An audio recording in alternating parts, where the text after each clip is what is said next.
Hello students, मैं हूं सुशील sir, एजी physics वाला। और आज का जो हमारा करंट इलेक्ट्रिसिटी का वीडियो लेक्चर है, it is based on potentiometer. मतलब थ्योरेटिकल भी टॉपिक कह सकते हैं इसको, कॉन्सेप्चुअल क्वेश्चन भी बनते हैं और यहाँ से न्यूमेरिकल्स भी बहुत ज़्यादा बनते हैं। पिछला वीडियो लेक्चर जो हमने दिया था आपको, वो था मीटर ब्रिज पे बेस्ड। तो हमने मीटर ब्रिज बताया था आपको, उसके कुछ क्वेश्चंस भी किए थे। लेकिन आज का जो वीडियो लेक्चर है, it is based on potentiometer. तो बहुत ध्यान से समझना है कि पोटेंशियोमीटर क्या है, इसका प्रिंसिपल क्या है। थोड़ा सा प्रिंसिपल समझ में आ गया, उसके बाद क्वेश्चन लगाने में कोई भी दिक्कत आपको नहीं आएगी। समझ गए ना? तो चलिए शुरू करते हैं पोटेंशियोमीटर से। तो आज का टॉपिक है पोटेंशियोमीटर। ओके, चलिए। ये वर्सेटाइल एपरेटस, पोटेंशियोमीटर की बात हो रही है। ये versatile apparatus used to determine potential difference. It measures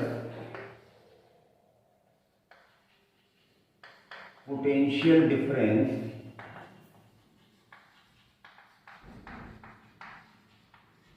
और EMF, एक ही बात है, with more efficiently, with more accuracy, with more efficiently।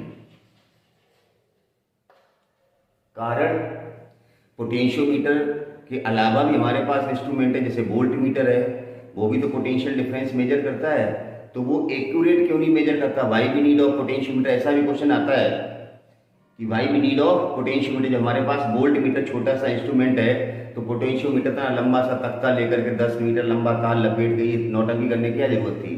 तो हम आपको बता रहे हैं, potential measured by the volt meter is not accurate.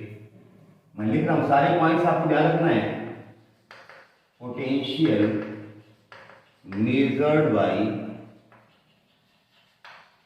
Volt meter, potential measured by voltmeter is not accurate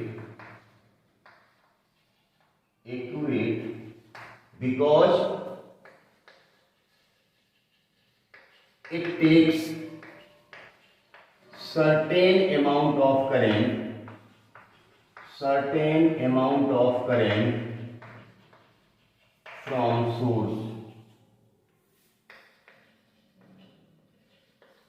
as its resistance is not infinite। क्योंकि volt meter का resistance infinite नहीं होता है, इसलिए ये सोर्स से करंट लेता है, तो एक्यूरेट पोटेंशियल मेजर नहीं करता। कैसे? मेरा मतलब ध्यान दीजिए। जैसे ये कोई रेजिस्टेंस है, मैंने कहा कॉन्सेप्चुअल क्वेश्चन बहुत ज्यादा बनते हैं, तो आपको बहुत ध्यान रखना है, ठीक है ना? ये रेजिस्टेंस है, इसमें आई करंट जा रही है सपोज, राइट? तो पोटेंशियल कितना बनना चाहिए? V बराबर I इंटू आर बनना चाहिए। लेकिन जब हम इसी पोटेंशियल को किससे मेजर करते हैं? वोल्ट मीटर से मेजर करते हैं। इसी पोटेंशियल को वोल्ट मीटर से जब मेजर करते हैं, तो वोल्ट मीटर लगाना पड़ेगा पैरेलल में। देखो, जैसे हम वोल्ट मीटर पैरेलल में लगाते हैं, तो जो सोर्स से करंट आई आ रही थी, ये आई करंट आ रही थी ना, अब इस करंट का कुछ पार्ट वोल्ट मीटर में चला जाएगा, say it is I dash. Some part of the current passes through the voltmeter as resistance of voltmeter is not infinite। Volt meter का रेजिस्टेंस इनफाइनाइट नहीं होता, इसलिए थोड़ी सी करंट कहां चली जाती है? वोल्ट मीटर में। अब रेजिस्टेंस में कितनी जाएगी? I minus I dash.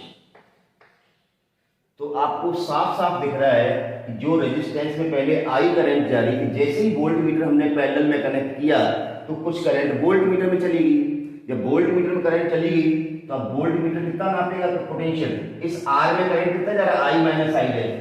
तो आएगा I minus I dash into R. तो देखिए, पहले वोल्ट मीटर आई आर नाप रहा था पोटेंशियल, अब voltmeter I minus I dash into R नाप रहा है। इसका मतलब voltmeter accurate potential measure नहीं करता है। अब क्वेश्चन ये आता है कि अगर इस वोल्ट मीटर का रेजिस्टेंस इनफाइनाइट कर दें, तो क्या एक्यूरेट पोटेंशियल मेजर करेगा? नेवर। अगर वोल्ट मीटर का रेजिस्टेंस इनफाइनाइट कर दिया, मतलब इसमें करंट नहीं जाएगी, तो वोल्ट मीटर डिफ्लेक्ट ही नहीं होगा, because volt meter is based on the principle of deflection method. वो डिफ्लेक्ट होगा तभी तो वोल्ट मीटर रीडिंग देगा कितने वोल्ट पोटेंशियल है। अब इसकी कॉइल में अगर करंट ही नहीं जाएगी तो कॉइल डिफ्लेक्ट ही नहीं होगी। तो वोल्ट मीटर तो पोटेंशियल डिफरेंस जो नाप रहा है वही नापेगा, कम नापेगा तो नापेगा, इसका कोई उपचार अपने पास नहीं है, क्योंकि डिफ्लेक्शन मेथड पे बेस्ड है। इसकी कॉइल में करंट जाएगी तभी वोल्ट मीटर डिफ्लेक्ट होगा। तो इसलिए हमें किसकी जरूरत पड़ी, पोटेंशियोमीटर की। It measures accurate potential difference because it is based on the principle of null deflection method. ठीक है ना। तो चलिए पोटेंशियोमीटर को हम पढ़ते हैं। इसमें जनरली 10 मीटर लॉन्ग वायर होता है, जनरली 10 मीटर लॉन्ग वायर। ठीक है ना।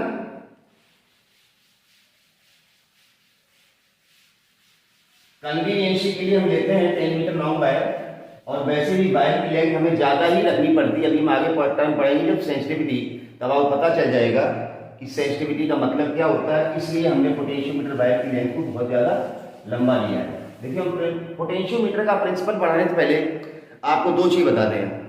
आपने सब में घर में तराजू देखी ना, अरे डंडे वाली तराजू, एक तरफ वेट रखते हैं एक तरफ मटेरियल रखते हैं। तो आप करते क्या बेसिकली, एक तरफ जैसे आपने 2 kg वेट रख लिया और आपको चीनी मान लो उसको वेइंग करना है, तौलनी है चीनी, तो आपने 2 किलो वेट रखा है, इधर चीनी डाली आपने। चीनी अगर कम है और वेट ज्यादा है तो डिफ्लेक्शन एक साइड आएगा। चीनी अगर ज्यादा होगी और वेट कम है तो डिफ्लेक्शन अपोजिट साइड आएगा। नल डिफ्लेक्शन कब आएगा, मतलब कांटा वहीं पर कब रखेगा, ये कांटा होता ना तराजू, कांटा इधर गया या इधर गया। नल डिफ्लेक्शन कब आएगा, जब ये वाला वेट और ये वाला वेट दोनों कैसे हो जाएंगे, बराबर। एग्जैक्टली यही है प्रिंसिपल ऑफ पोटेंशियोमीटर। वहां वेट है, यहां पोटेंशियल है। समझ गए ना। क्योंकि आपको पता करंट हमेशा हायर पोटेंशियल से लोअर पोटेंशियल की ओर फ्लो होती है, लेकिन जब पोटेंशियल दोनों सेम हो जाएंगे तो करंट का फ्लो नहीं आएगा। ऐसी स्थिति में गैल्वेनोमीटर में डिफ्लेक्शन कितना आता है, 0 आता है। तो चलिए शुरू करते हैं प्रिंसिपल ऑफ पोटेंशियोमीटर। देखो ध्यान से सुनना, पोटेंशियोमीटर का मतलब जनरल कॉन्सेप्ट ऐसे होता है, ऐसे कुछ 10 मीटर लंबा तार होता है, ऐसे करके। अब आप समझ जाना, एक टर्मिनल ए होता है, एक टर्मिनल, ये रटना मत 10 क्यों नहीं बनाए। 10 मीटर लंबा तार अगर सीधा रखेंगे तो पोटेंशियोमीटर इंस्ट्रूमेंट बहुत लंबा बन जाएगा। तो हम क्या करते हैं, आप जब लैब में जाएंगे देखेंगे, कॉपर की स्ट्रिप्स के साथ उसको 1-1 मीटर में मोड़ देते हैं। ये पूरा वायर एक ही है, दिमाग में रखना, जो करंट इसमें जा रही है वही इसमें जा रही है। तो हम प्रैक्टिकली तो ऐसा होता है, लेकिन थ्योरेटिकली हम पूरा वायर एक ही बनाते हैं। ऐसे करके ये हो गया वायर अपना, ये पोटेंशियोमीटर वायर हो गया, ध्यान रखना। इसमें करंट फ्लो करेंगे क्योंकि इस वायर के पूरे को हमें क्या करना है, पोटेंशियल स्टेब्लिश करना है। तो करंट फ्लो करने के लिए हमें क्या लगाना पड़ेगा, एक बैटरी। ठीक है ना। करंट को कम ज्यादा करना तो हमें क्या लगाना पड़ेगा, रिहोस्टेट और एक की का काम, तो की तो एक स्विच है, ऑन ऑफ स्विच है। अब देखिए ध्यान से, इस बैटरी का ईएमएफ हमने ईपी ले लिया, रिहोस्टेट आरएच है, बैटरी का इंटरनल रेजिस्टेंस स्मॉल आर हो सकता है, और पोटेंशियोमीटर वायर का रेजिस्टेंस आर है। सारी चीजें ध्यान से सुनना। पोटेंशियोमीटर वायर की लेंथ कितनी है, एल।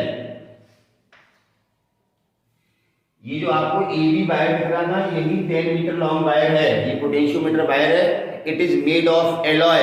मैंने क्या बताया, ये किसका बना होता है, it is made of alloy for which specific resistance is very high and temperature coefficient of resistance is negligible. ये एलॉय की खास बात होती है, इसीलिए ये वायर किसका लिया जाता है, एलॉय का, ताकि टेम्परेचर का इसके ऊपर कोई इफेक्ट नहीं पड़ी। ये बातें कई बार आ चुकी हैं, मीटर बीज में भी आ चुका है। अब देखिए कैसे बैलेंस होगा।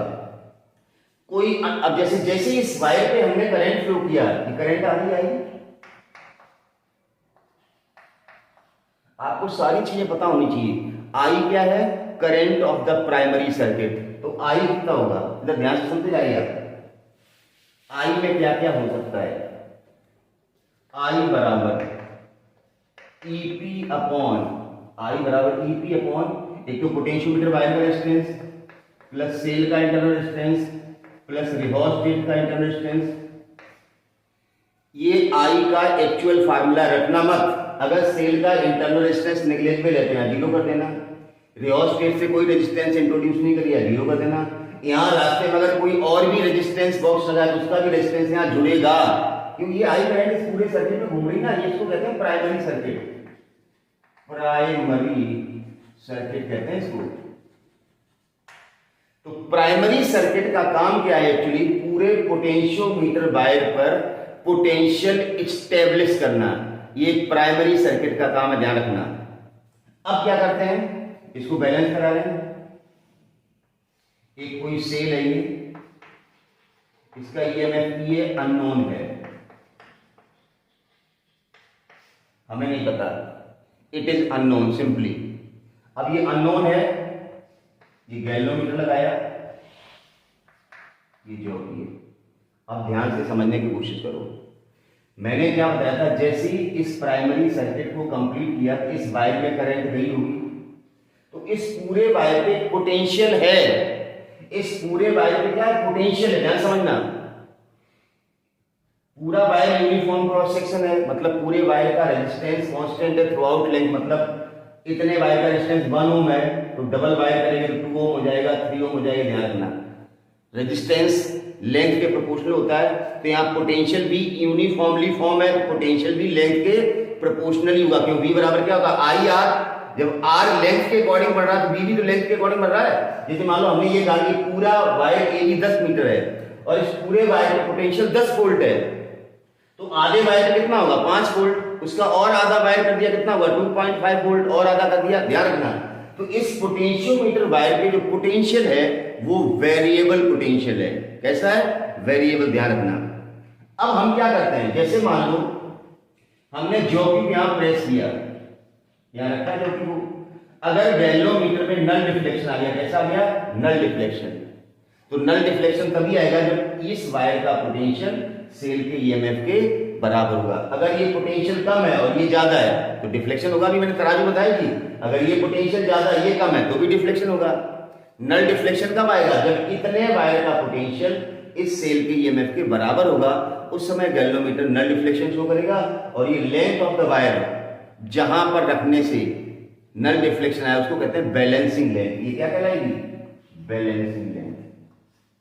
मैं क्या कह रहा हूं, इस जॉकी को आप ए से स्लाइड कर रहे हो, बी की ओर जा रहे हो, डिफ्लेक्शन चेक कर रहे हो, लेफ्ट आ रहा, लेफ्ट आ रहा, लेफ्ट आ रहा, ज्यादा उधर चले गए तो राइट आ गया, तो बीच में नल डिफ्लेक्शन आया, मतलब यहां रखने से नल आया, इसका मतलब क्या हुआ, एल लेंथ का जो पोटेंशियल है, एल लेंथ का पोटेंशियल इस सेल के ईएमएफ के बराबर हो गया, ये दिमाग में बाहर रख दो। तो इस एल को क्या कहते हैं, बैलेंसिंग लेंथ।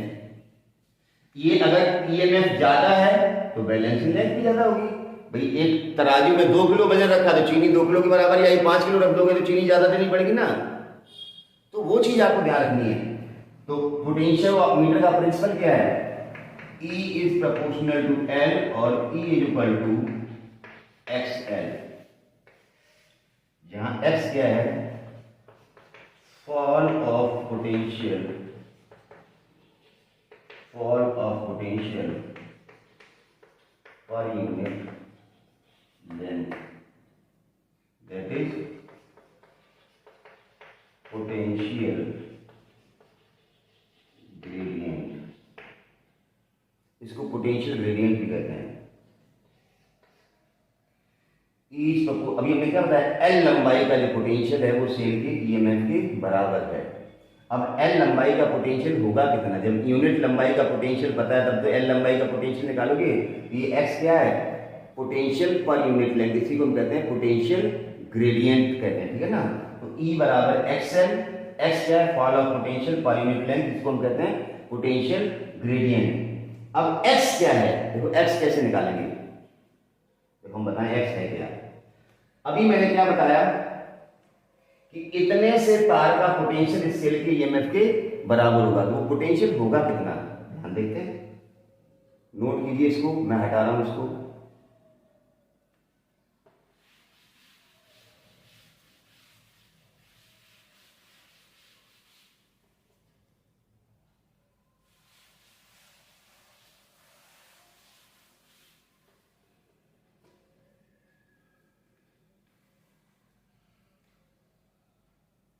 सेल का जो ईएमएफ है ये E, हमने क्या बताया था, इस पोटेंशियल के बराबर A से लेकर के J तक का,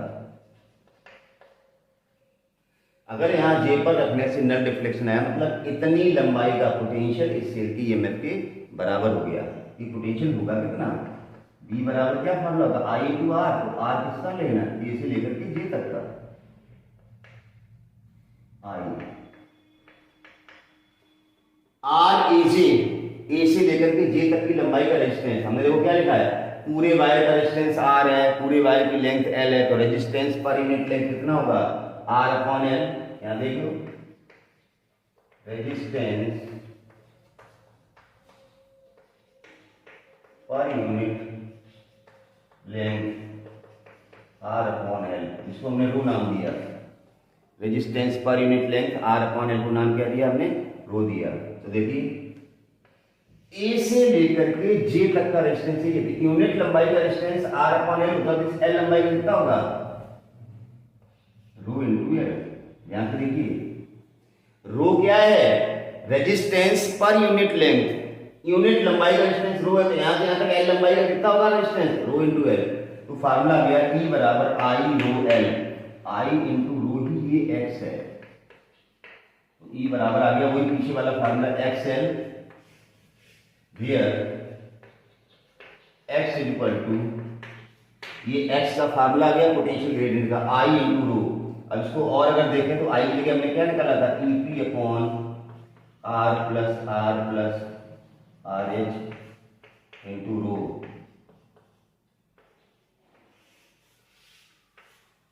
ये एक्स का फार्मूला हुआ जाके पूरा, समझ पा रहे हैं ना। चलिए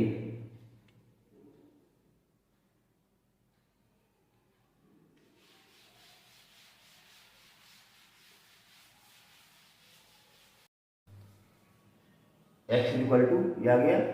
अब अगर हम देखें इफ स्मॉल आर बराबर 0, आर एच बराबर 0, मतलब रियोस्टेट से कोई रेजिस्टेंस इंट्रोड्यूस नहीं किया, सेल का इंटरनल रेजिस्टेंस कितना है 0, तो एक्स का फार्मूला फिर ऐसा लिखेगा, ई पी अपॉन सिर्फ आर रह जाएगा नीचे ये, और ये आर अपॉन एल, तो आर से आ गया तो एक्स बराबर आ जाएगा E P upon L volt per. तो अभी जो मैंने डिफाइन किया था ना, fall of potential per unit length is known as potential gradient, तो वही चीज यहां पर एग्जैक्टली आपकी आ गई है, ठीक है ना। एक्स यूनिट लंबाई पर पोटेंशियल जितना कम होगा वो पोटेंशियोमीटर उतना ही ज्यादा सेंसिटिव होगा। ध्यान रखना, एक्स का मान जितना कम होगा सेंसिटिविटी उतनी ही ज्यादा होगी। ध्यान रखना, एक्स की वैल्यू जितनी कम है सेंसिटिविटी उतनी ज्यादा होगी। एक्स का मान कम होना चाहिए, ध्यान रखने वाली बात यही है।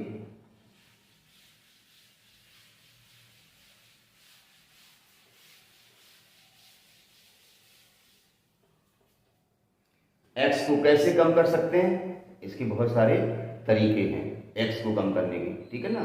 तो चलिए, जैसे मान लो इस तरह से कोई क्वेश्चन आ जाए, बी है और ये एल है, दो ग्राफ दिए गए पी और Q, which potentiometer is more sensitive. Question आ जाता है ऐसे कि कौन सा पोटेंशियोमीटर ज्यादा सेंसिटिव है, तो सीधी सी बात है V अपॉन एल, इसका स्लोप क्या देगा, स्लोप जो देगा वो देगा V अपॉन एल, जिसको हम क्या कहते हैं एक्स। तो स्लोप मतलब एक्स जो है ना P के लिए कम है एक्स क्यू से, पोटेंशियल ग्रेडियंट इसका कम है इससे, इसका मतलब P इज मोर सेंसिटिव।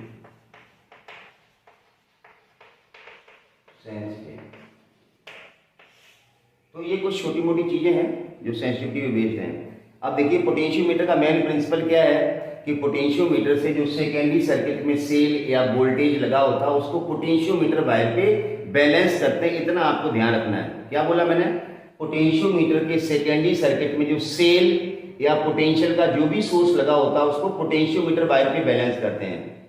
कैसे बैलेंस होता है, पोटेंशियोमीटर वायर की जितनी लंबाई का पोटेंशियल उस सेल के ईएमएफ के बराबर होता है वही लेंथ कहलाती है बैलेंसिंग लेंथ, और हमारी इक्वेशन बनती V बराबर एक्सएल या E बराबर XL। तो ये बेसिक प्रिंसिपल है, इसी को लेकर के आगे बढ़ते हैं। हम पोटेंशियोमीटर के एप्लीकेशन की बात करते हैं। किसकी बात करते हैं, एप्लीकेशंस ऑफ पोटेंशियोमीटर की बात करते हैं। तो चलिए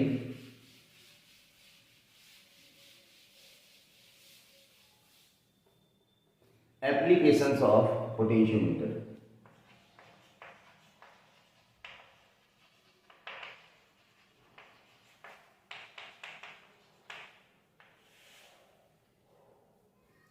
to compare EMF of two cells by potentiometer. पहला एप्लीकेशन है दो सेल के ईएमएफ को कंपेयर करना, ठीक है ना। तो देखते हैं कैसे कंपेयर करते हैं।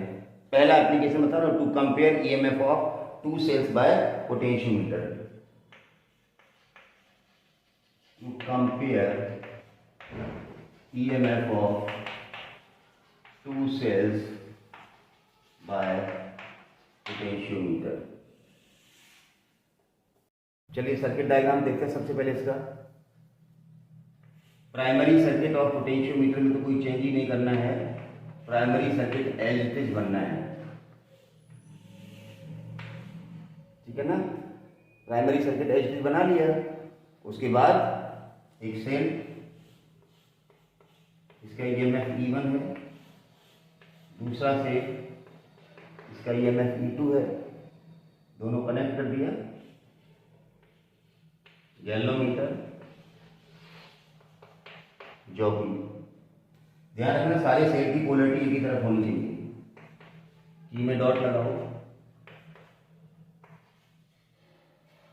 X Y Z, X Y Z. अब देखिए साफ साफ दिख रहा है। सबसे पहले हम एक्स और वाई के बीच में डॉट लगाएंगे। एक्स और वाई के बीच में डॉट लगाते ही ये सेल कनेक्ट हो गया E1। इसके लिए बैलेंस लेंथ मान लो L1 है, ये जो कि यहाँ रखा है। तो इक्वेशन क्या बनेगी, E1 बराबर XL1। अभी बताया था प्रिंसिपल ऑफ पोटेंशियोमीटर, E बराबर XL होता है, तो E1 बराबर XL1 आ गया। अब यहाँ से डॉट हटा दो, यहाँ लगा दो, जो कि को फिर स्लाइड करो कहीं और दूसरी जगह, मान लो यहाँ कहीं आगे बैलेंस लेंथ कहीं पर भी आ सकती है ना, ये L2 हो सकती है। तो E2 बराबर इक्वेशन क्या बनेगी, XL2। E1 upon E2 equal to L1 upon L2। कई बार क्या होता है, दो सेल यहाँ सीरीज में लगा दिए जाते हैं, ठीक है ना। फिर कई बार क्या होता है, यहाँ सेल की पोलैरिटी चेंज कर दी जाती है। तो देखो सेल अगर इस तरह से लगे हैं, ध्यान दीजिए, ये E1 अपॉन E2 बराबर L1 अपॉन L2। अगर इसको सिचुएशन को हम चेंज कर दें थोड़ा सा, देखिए सिचुएशन थोड़ी सी चेंज कर रहा हूं। ये देखो, ये E1 है और ये E2 है, इस तरह से ये गैल्वेनोमीटर। अब जो यहाँ बैलेंसिंग लेंथ आएगी वो E1 प्लस E2 के लिए आएगी ना, दोनों पोलैरिटी सेम है, देखो ना, E1 प्लस E2 बनेगा ये।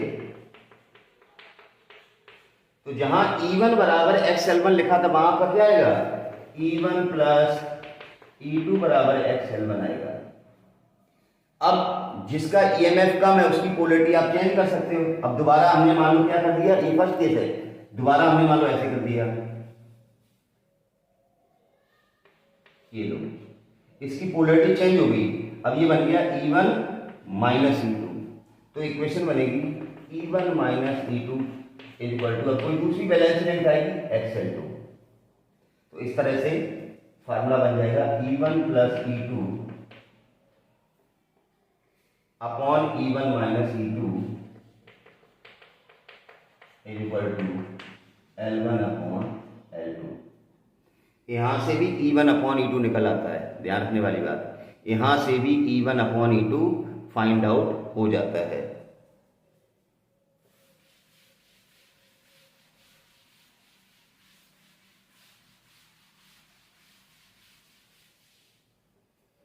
यहां से अगर निकालेंगे E1 अपॉन E2 तो आएगा L1 plus L2 upon L1 minus, ये E1 बड़ा है तो यहाँ बड़ा लेंथ आएगा, E2 छोटा तो यहाँ छोटा आएगा L1 माइनस। तो डायरेक्ट आप इससे भी कर सकते हो, ठीक है ना। चलिए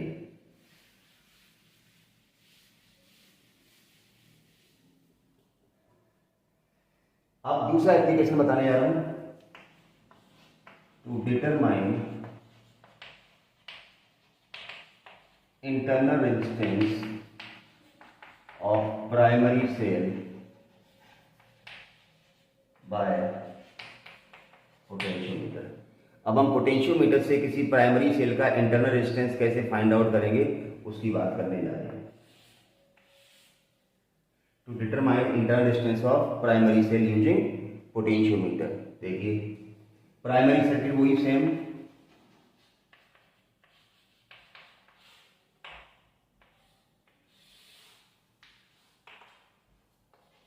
ए बी प्राइमरी सर्किट बना लिया। उसके बाद जिस सेल का इंटरनल रेजिस्टेंस निकालना है वो सेल ये है, आर बॉक्स। जरूरी नहीं यहां लगाओ, यहां लगा दो आप येलो मीटर, ठीक है ना। यहां से रेजिस्टेंस निकालेंगे। जब आर बॉक्स ओपन होता है, मतलब ये सेल ओपन सर्किट में होता है, ये ओपन है जब, तब इक्वेशन बनेगी E बराबर XL1। जब सेल को रेजिस्टेंस के साथ शंट नहीं किया गया, मतलब जब सेल ओपन सर्किट में सेल से करंट विड्रॉ नहीं हो रही है, तो आपको पता है टर्मिनल पोटेंशियल डिफरेंस को EMF कहते हैं। तो बैलेंसिंग लेंथ आएगी वो सेल के EMF के लिए आएगी, E बराबर XL1।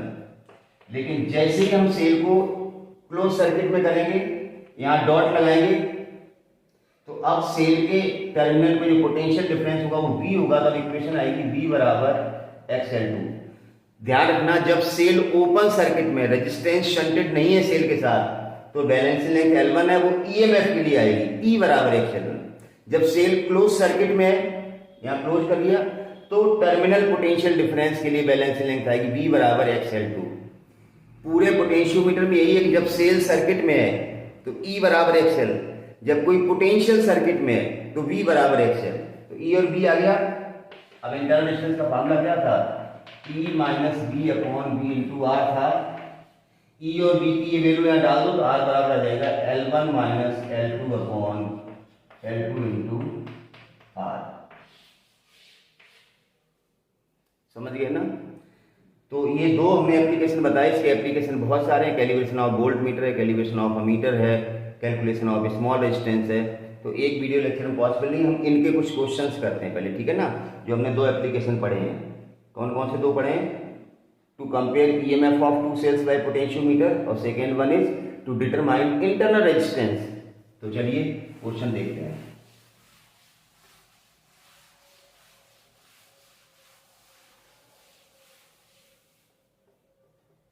क्वेश्चन देखते हैं। A potentiometer circuit has been set up for determining internal resistance of the cell. Length of the PM wire is 4 metre. देखिए पोटेंशियोमीटर के क्वेश्चन में बहुत सारी लंबी चौड़ी लैंग्वेज दी जाती है। आपको ध्यान क्या रखना है, जैसे आप इंटरनल रेजिस्टेंस की बात कर रहे हैं तो आपको सिर्फ L1 और L2 दो बैलेंसिंग लेंथ चाहिए। L1 कौन सी होती है, जब सेल ओपन सर्किट में होता है, और L2 कौन सी होती है, जब सेल क्लोज सर्किट में होता है। क्लोज सर्किट का मतलब जब सेल के साथ रेजिस्टेंस कोई लिंक्ड है। तो वो लैंग्वेज आपको समझनी। कई बार क्या होता है, दो L2 ही दे दी जाती हैं इंटरनल रेजिस्टेंस के लिए, और बच्चा सोचता है एक L1 है एक L2, ऐसा नहीं है। तो चलिए जैसे एक क्वेश्चन लेता हूं, in a potentiometer wire the EMF of driver cell is 2 volt and internal resistance is 0.5 ohm। ये ड्राइवर सेल है 2 वोल्ट और इसका इंटरनल रेजिस्टेंस 0.5 ओम है, ठीक है ना। The potentiometer wire of 1 metre length, ये तो स्टैंडर्ड क्वेश्चन है। ये 1 मीटर का पोटेंशियोमीटर वायर है, ठीक है ना। 2 volt 1 ohm, the potentiometer wire cell of EMF 1 volt is balanced against 60 centimetre. ये सेल है, इसका 1 वोल्ट दिया है, ये बैलेंस कहाँ होता है 60 सेंटीमीटर पर। बहुत ही अच्छा क्वेश्चन है। Then determine resistance of the potentiometer wire का रेजिस्टेंस निकालना है हमें। ये देखो पोटेंशियोमीटर वायर का रेजिस्टेंस पूछ लिया इन्होंने, और जो स्टैंडर्ड सेल है इसकी बैलेंसिंग लेंथ दे दी, मतलब इसके लिए बैलेंस। अब आपको पता है V बराबर XL, V बराबर 1 वोल्ट दिया गया, और X हमें पता नहीं, इसकी बैलेंस लेंथ कितनी है 60 सेंटीमीटर, ठीक है ना। तो एक इक्वेशन तो ये तुम्हारे पास है। हमें निकालना क्या है, X जब हमें पता होगा तो आर निकालना। अब हमने क्या बताया था, एक्स होता क्या है, एक्स बराबर मिल रहा था आई रो, आई क्या बताया था, EP upon R plus R X, याद करो, इनटू रो, ऐसे बताया था ना। ये x का मेन फार्मूला जिनको याद है उनको पोटेंशियोमीटर आता है, जिसने x बराबर सिर्फ ईपी अपॉन एल पढ़ लिया वो फेल है। अब x बराबर ईपी कितना दिया, 2 वोल्ट, r क्या था, पोटेंशियोमीटर बाहर का रेजिस्टेंस हमें पता ही नहीं, स्मॉल r आपको दिया गया 0.5, RS दिया नहीं गया है, और रो की जगह क्या है r अपॉन एल, तो r अपॉन एल कितना है 1 मीटर को या 100 सेंटीमीटर को एक ही बात है, यहाँ 100 लिख दो, 100 सेंटीमीटर है ना, सॉरी ये तो 1 वोल्ट ही है, ये 100 है। अब देखो x बराबर ये फॉर्मूला लगा दिया, स्मॉल r दिया गया था तुम्हें, r पोटेंशियोमीटर वायर का रेजिस्टेंस, RS के बारे में कोई जानकारी नहीं दिया गया कितना रेजिस्टेंस, और रो बराबर r अपॉन एल होता है। ये x की वैल्यू अगर यहाँ डाल दें तो हमारे पास r ही तो अननोन है, देखो क्या आएगा 1 इज इक्वल टू x के लिए क्या जाएगा, ये 2r, ये 2r अभी upon r plus 0.5 into 100 into 60। ये देखो ये x की वैल्यू है ना, ये वाली, ये x हमने उठा के डाल दिया, अब ये 0 से 0 गया है, अब ये कितना हो गया 12r, ये 6 टू 12r तो है ऊपर, और ये 10 का मल्टीप्लाई हुआ गया 10r प्लस 10 का 0.5 से मल्टीप्लाई करोगे तो 5 आ जाएगा, क्रॉस मल्टीप्लाई कर दिया, ये 10r हो जाएगा, 2r is equal to 5, this gives r is equal to 2.5 ohm. ये लो पोटेंशियोमीटर वायर का रेजिस्टेंस मिल गया आपको। चलिए दूसरा क्वेश्चन लेते हैं।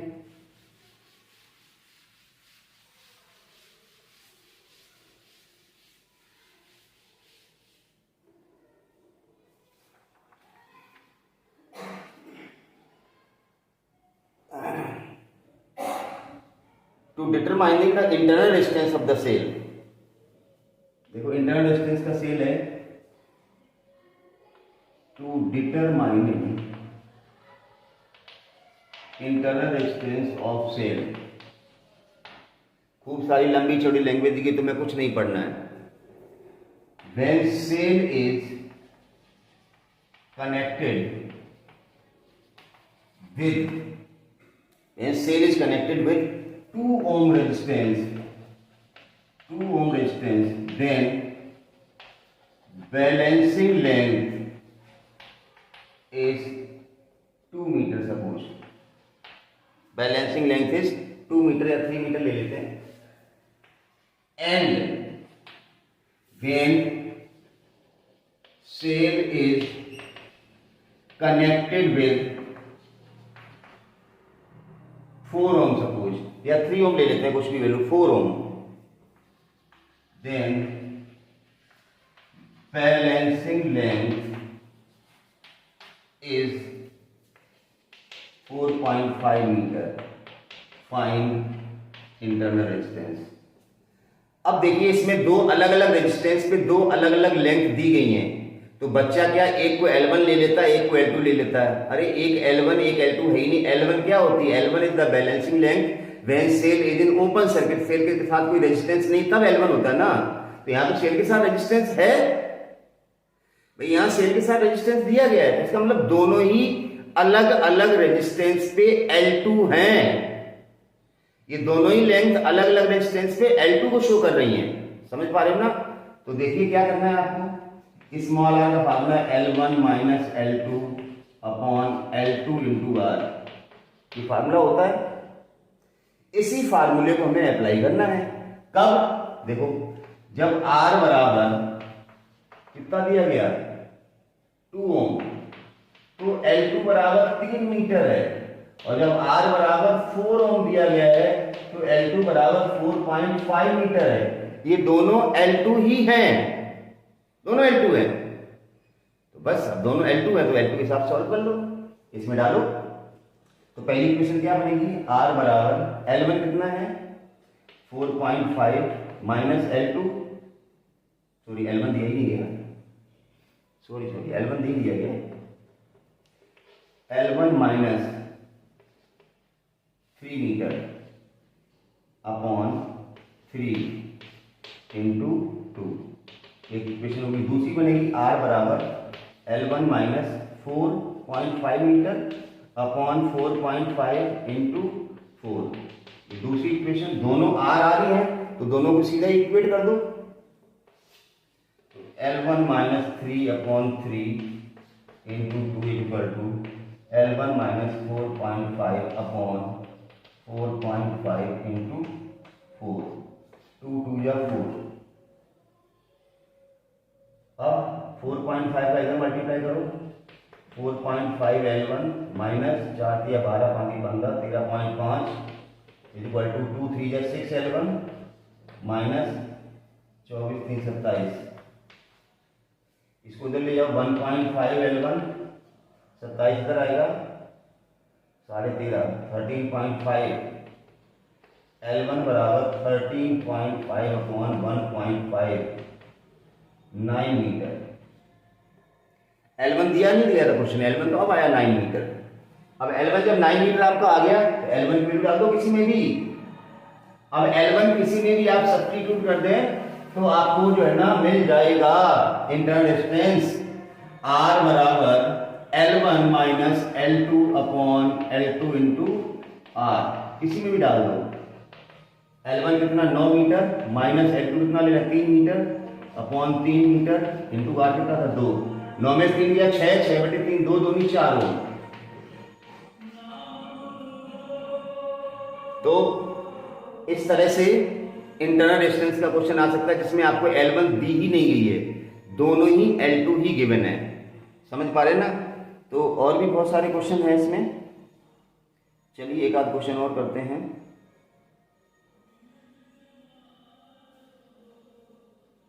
हटा देता हूं।